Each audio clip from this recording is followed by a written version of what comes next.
J'ai tendance à vous proposer pas mal de vidéos tags ces derniers temps, mais en même temps, ça se voit à ma tête. Je ne suis pas capable de vous fournir d'autres sortes de vidéos en ce moment. Mon cerveau n'est juste pas capable de vous proposer des chroniques habituelles parce que je suis même pas capable de finir un seul livre alors que j'en commence plein.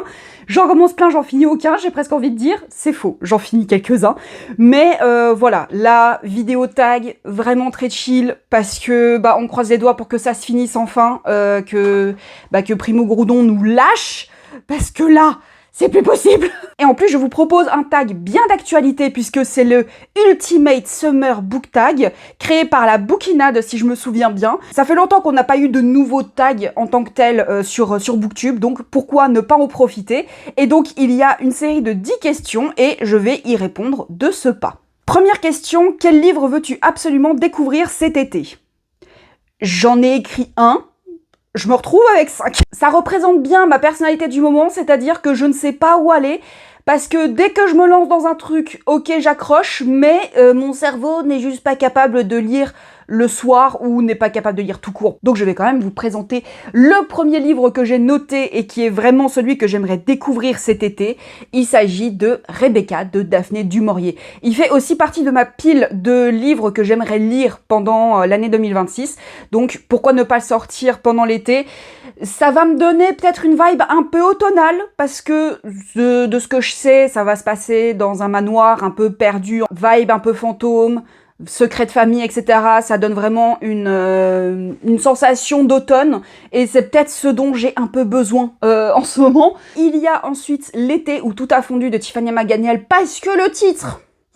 Oh, est-ce qu'on n'est pas en train de fondre justement? J'ai bien envie de découvrir un nouveau Tiffany McDaniel et donc L'été où tout a fondu me paraît là aussi très d'actualité. Il y a Visqueuse de Morgane Cossarieux. Donc on est dans l'entre-deux-guerres et en fait la protagoniste va croiser le chemin d'une créature mi-femme, mi-poisson ou mi-serpent, je sais pas exactement. Mais en tout cas, mi-créature marine et donc je me dis que peut-être il va y avoir de l'eau et donc ça va peut-être me rafraîchir un minimum.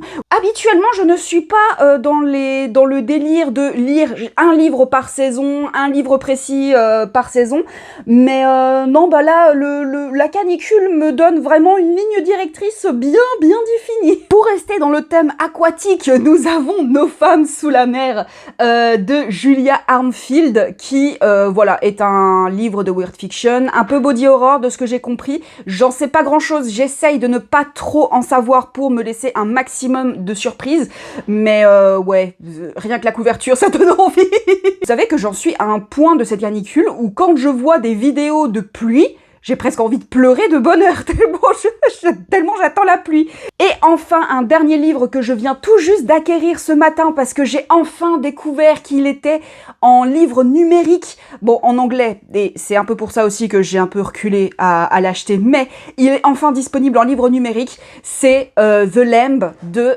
Lucy Rose. Je sais que c'est un livre qui parle d'une relation très particulière entre une mère et sa fille. Vous avez bien compris que c'est une thématique qui m'intéresse beaucoup. Et body horror, de ce que j'ai compris aussi, cannibalisme. Voilà, je me dis, l'été, pourquoi pas. Non, c'est surtout que celui-ci, j'ai très envie de le lire depuis un certain temps. Ça fait peut-être depuis le début de l'année que j'essaye de regarder où est-ce que je pourrais l'avoir et que je ne trouvais pas de solution. Et c'est ce matin où j'ai vu qu'il était disponible sur Kobo. Donc c'est par ce site-là que je prends exclusivement mes livres numériques puisque j'ai une Kobo en liseuse. Donc voilà, c'est juste parce que lui, pour le coup, j'ai vraiment très envie de le lire et c'est pas la canicule qui me donne envie. Ça a l'air bizarre. Je vais kiffer, je pense. Question numéro 2. Quel genre littéraire t'accompagne le plus en été? Alors, il y a encore 2 ans, c'était la littérature générale, puisque en tant que libraire, l'été se résumait à lire des livres pour la rentrée littéraire. Mais je ne suis plus libraire depuis l'année dernière, et donc j'ai pu regarder, grâce à mon compte Livre Addict, quels ont été un peu les livres que j'ai lus pendant l'été. Et donc il y avait du fantastique, de l'horreur, et aussi des mangas. Et ça m'a fait rire d'ailleurs, puisque j'ai la série Blue Flag à lire pour cet été. Donc on reste globalement sur de la littérature weird, fantastique, horreur, ce qui me représente bien en fait tout au long de l'année. Quelle recommandation estivale n'as-tu toujours pas lu? Alors, je sais qu'il a fait le buzz pendant plusieurs années, celui-ci. C'est Nous les menteurs. C'est typiquement un livre qui était vendu comme un livre estival qu'il faut absolument lire pendant l'été, parce que je crois que justement, ça se passe pendant l'été. Il y a tout un mystère qui se crée au beau milieu de la plage. Et puis, même rien que la couverture, ça montre que c'est un roman estival. Mais je ne l'ai pas lu. Tout simplement parce qu'il ne m'a jamais suffisamment intriguée pour que je m'y lance.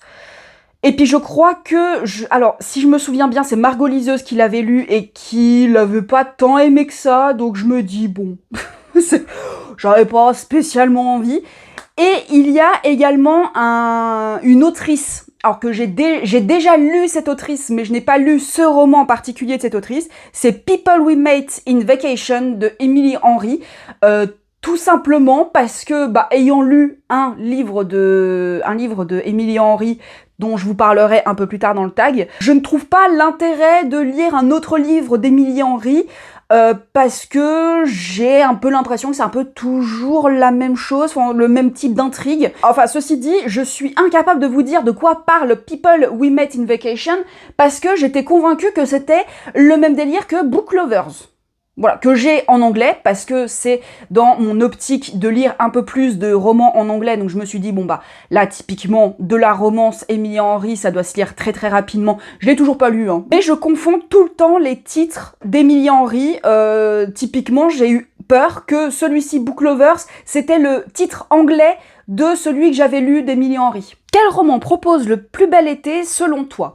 Je n'ai pas beaucoup hésité et je saurais plus vous dire si c'est parce que j'ai vraiment ressenti le truc d'été ou c'est parce que je l'ai lu en été et donc que j'ai de très bons souvenirs et de pourquoi je le mets dans les romans avec le plus bel été.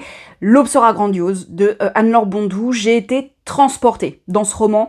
J'ai beaucoup aimé justement justement tous les trucs que j'ai mentionnés plus tôt, tout ce qui est un peu maison un peu isolée, dans les bois, avec un lac, des secrets de famille, une mère qui va raconter toute l'histoire familiale à sa fille et elle lui a menti pendant presque toute sa vie et donc elle va lui raconter la vérité sur sa vie à elle en tant que jeune fille, en tant que mère, en tant que jeune femme. Ça fait partie vraiment des livres que j'ai lus en été et dont je garde un excellent souvenir. Quel livre d'été est à ton avis trop mis en avant ? Et c'est là que je vais parler du roman que j'ai lu d'Emily Henry, c'est Comme un roman d'été.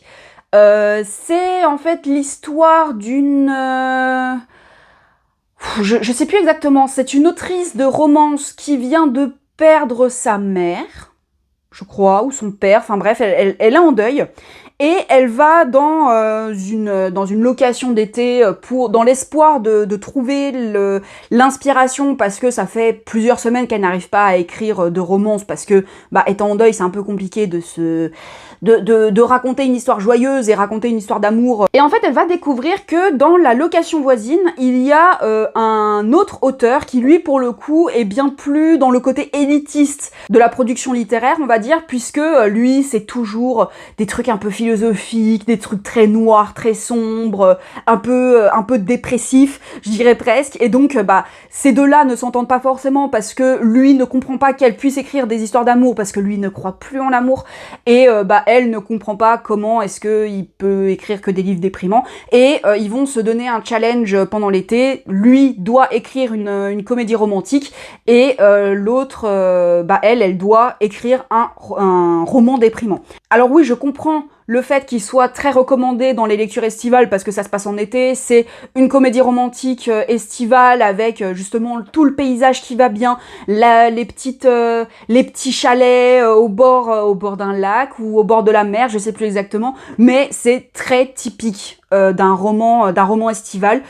Mais vous le savez peut-être ou pas d'ailleurs, mais j'ai un peu de mal avec la romance, dans le sens où j'ai du mal quand la romance est le centre de l'histoire, parce qu'en fait j'ai juste envie de dire mais embrassez-vous qu'on en finisse, alors que quand il y a des romances mais dans des livres dont le sujet n'est pas forcément la romance et que ça fait partie en fait de l'évolution des personnages, j'ai un peu plus d'intérêt pour ce genre-là, comme un roman d'été.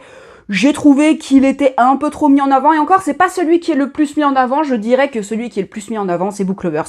Mais, puisque je ne l'ai pas encore lu, je ne peux pas en parler plus que ça pour le moment. Mon plus beau souvenir de lecture en vacances. Alors, je n'ai pas de souvenir particulier à vous raconter. Les romans dont je garde un excellent souvenir, en tout cas, c'était quand j'étais jeune. D'aucuns diraient que ça fait une éternité.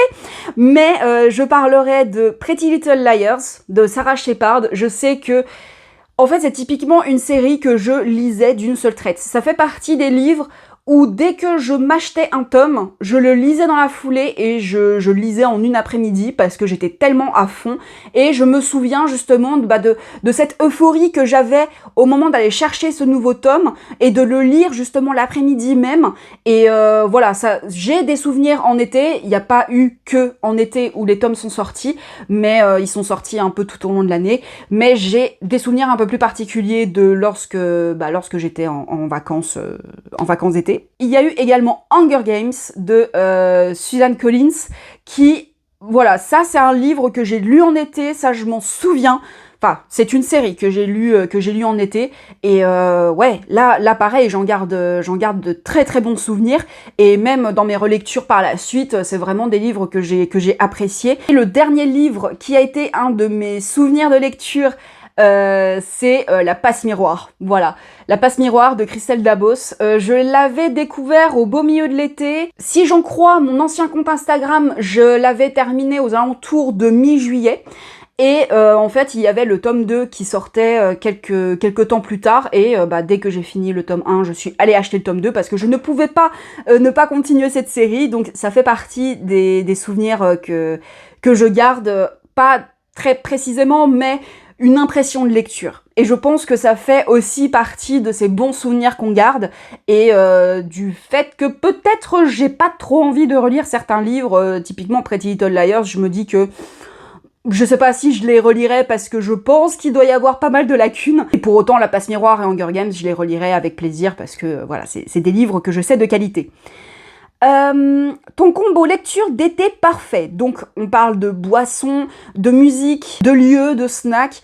Alors très franchement, je suis très casanière. Dans ma manière de lire, c'est-à-dire que moi j'aime bien quand il y a du silence ou alors de la musique, et encore c'est de la musique très particulière parce qu'il faut pas qu'il y ait des paroles, que ce soit en anglais ou en français, parce que je vais plus me concentrer sur les paroles. Oui, je suis un peu exigeante pour ne pas dire autre chose, et du coup la plupart du temps je lis soit dans mon lit, soit sur mon canapé, avec ce qu'il me faut à portée de main, donc une bouteille d'eau, etc. parce que pour m'hydrater. Par contre, ce sur quoi je peux être un peu plus précise, c'est les vidéos Read With Me. Je vais y arriver. C'est typiquement ce genre de vidéo que j'adore mettre en fond sonore parce que c'est de la musique souvent très douce, presque de la musique classique, et c'est très agréable à écouter, et ça me donne aussi un temps pour lire. Je sais que j'ai 1 heure pour lire, alors je vais me mettre un Read With Me, plus particulièrement celui de Margot Liseuse, que je commence à connaître, enfin je connais le défilement des musiques à force de l'écouter, et j'aime aussi beaucoup la vidéo de Jeannot se livre, parce que voilà, c'est là, typiquement, c'est parce que la musique me plaît énormément. J'y vais pas souvent parce que ce n'est que 1 demi-heure de lecture. Donc souvent, quand je sais que j'ai du temps, je préfère me mettre vraiment 1 heure pleine de lecture plutôt que 30 minutes à chaque fois. Mais ce sont les 2 vidéos que j'adore me mettre. Une suite que j'ai hâte de découvrir pendant l'été, la seule suite que j'ai à lire, c'est celle de Cassandra Clare, donc Chanter le silence. Le premier tome était Briser les os, et donc celui que j'ai très hâte de découvrir, c'est Chanter le silence, même si j'ai hâte et en même temps j'ai pas hâte parce que je sais que c'est le dernier tome du coup, mais voilà, c'est la seule suite en tout cas que je compte lire pendant l'été. La lecture est idéale pour être dévorée d'un seul trait en trajet de voyage, donc dans le train, dans la voiture, etc. J'ai 3 propositions à faire. Il y a de 6 remarquables créatures. C'est un livre typiquement estival où on va suivre 3 protagonistes. Une petite mamie qui va partir pour la maison de retraite. enfin en tout cas qui doit faire les dossiers parce qu'elle n'est plus capable de s'assumer elle-même et de se débrouiller toute seule, et donc elle n'y va vraiment pas de gaieté de cœur. Il y a un jeune homme qui est très borderline, dans le sens où il fume beaucoup, il n'arrive pas à garder un job, c'est le gars qui n'arrive pas à s'accrocher à quelque chose. Et le troisième protagoniste, il s'agit d'un poulpe. Ou d'une pieuvre, enfin je sais plus quel est le terme exact, mais je sais plus comment il s'appelle. Je sais qu'il a un nom un peu chicos, mais voilà, ce sont les trois protagonistes qu'on suit dans ce livre. Typiquement un livre estival qui peut se lire d'une traite à mon avis, parce que c'est facile, c'est entraînant, c'est rigolo parce que on suit justement cette pieuvre qui va juger ou pas forcément les actions des humains. Je vais aussi en présenter un autre qui je suis un peu un clown, puisque je dis qu'il peut se lire d'une traite, mais ça fait des semaines que je le traîne, ça fait depuis au moins fin juin. C'est The Husbands de Holly Gramazio, où on suit la protagoniste qui s'appelle Lorraine et qui, en rentrant d'une soirée avec ses copines, découvre qu'il y a un homme chez elle, alors qu'elle n'est pas mariée, elle n'a pas de copain, voilà, et du moment où l'homme va dans le grenier, et ben en fait c'est un autre homme qui en redescend. Elle enchaîne les maris, hein, si je puis dire, puisque elle comprend pas trop ce qui se passe, et voilà. Et du coup, il me reste, je sais pas combien de pages il me reste, ouais, il me reste 200 pages à lire. C'est un livre que j'aime bien, hein. Mais c'est juste que la canicule ne me donne pas envie de lire. Et enfin, la dernière recommandation que je peux faire pour une lecture idéale à lire d'un trait, là typiquement c'est une autrice dont je vais parler, c'est Lilia Hassen. Les deux livres que j'ai lus dans le cadre des rentrées littéraires où ces livres sont parus en août ou septembre, à chaque fois je les ai lus d'une seule traite. Je n'ai pas pu m'arrêter et c'est vraiment une autrice que j'aime beaucoup, donc j'ai lu Soleil amer et Panorama. Ils sont très différents puisque Panorama va plutôt partir sur de la dystopie ou en tout cas de l'anticipation, qui imagine en fait que les maisons en France n'aient plus de murs et qu'en fait on n'est que des vitres, comme ça plus personne n'aurait rien à cacher. Donc est-ce que c'est bien, est-ce que c'est mal quand on sait qu'il y a toute une famille entière qui disparaît alors qu'elle vit dans une maison vitrée et que personne n'a rien vu? On se doute qu'il y a quand même anguille sous roche. Soleil amer, c'est un peu plus du roman familial où on va suivre une famille algérienne qui va arriver en France dans les années 50-60 et qui va se faire une place dans la cité qui va les accueillir et se créer des liens particulièrement forts entre la mère de famille algérienne et une française, à tel point que quand la maman algérienne apprend qu'elle va donner naissance à un bébé, elle va proposer au couple donc de son beau-frère et de la française de leur donner le bébé puisque eux-mêmes ne peuvent pas avoir d'enfants. Voilà, c'est vraiment un livre que j'ai beaucoup aimé là aussi. Il est vraiment très très chouette, très bien écrit, les personnages sont très attachants et on a un peu un panorama de la France des années 60 à 80, on va dire, sur justement la condition des immigrés, la condition des familles, des ouvriers étrangers qui arrivaient en France pour reconstruire et puis de quelle manière on les traitait par la suite. Voilà, c'est vraiment un livre que j'ai bien aimé et Lilia Hassen, c'est une autrice que j'aime bien suivre. Donc je vous la recommande pour la lire d'une traite parce que surtout ces livres sont assez courts. Et enfin, dernière question, si tu pouvais commander un livre personnalisé, qu'aimerais-tu qu'il y ait dedans ? Vous allez me dire que je pourrais très bien me commander ce livre à moi-même. Effectivement. Mais voilà, je vais quand même répondre à la question. Donc moi, il y aurait typiquement du fantastique, du réalisme magique, parce que ce sont des genres que j'aime énormément. Peut-être un peu de l'horreur, parce que pareil, je trouve qu'on peut faire passer énormément de messages, énormément de thématiques au travers de l'horreur. Il y aurait un manoir, ou une maison isolée, ou en tout cas quelque chose de très isolé dans la nature ou en bordure d'une ville, parce que j'aime beaucoup ce genre de thématique avec les secrets de famille, les secrets qu'on garde bien au chaud, à tel point qu'on peut découvrir des cadavres dans les murs, Alan Poe, tout ça. Oui, en fait, j'aimerais relire un livre typiquement comme The Haunting of Hill House, où c'était notre maison, enfin ce genre de livre-là où on flirte avec la folie et en même temps, on a un côté très onirique qui peut s'y glisser avec la présence de la nature, la présence de la maison qui peut prendre vie plus ou moins explicitement. Bref, c'est typiquement le genre de livre que j'aime énormément. Et donc, n'hésitez pas, hein, si vous aimez bien écrire ce genre de roman, je pourrais être votre bêta lectrice, il n'y a aucun souci.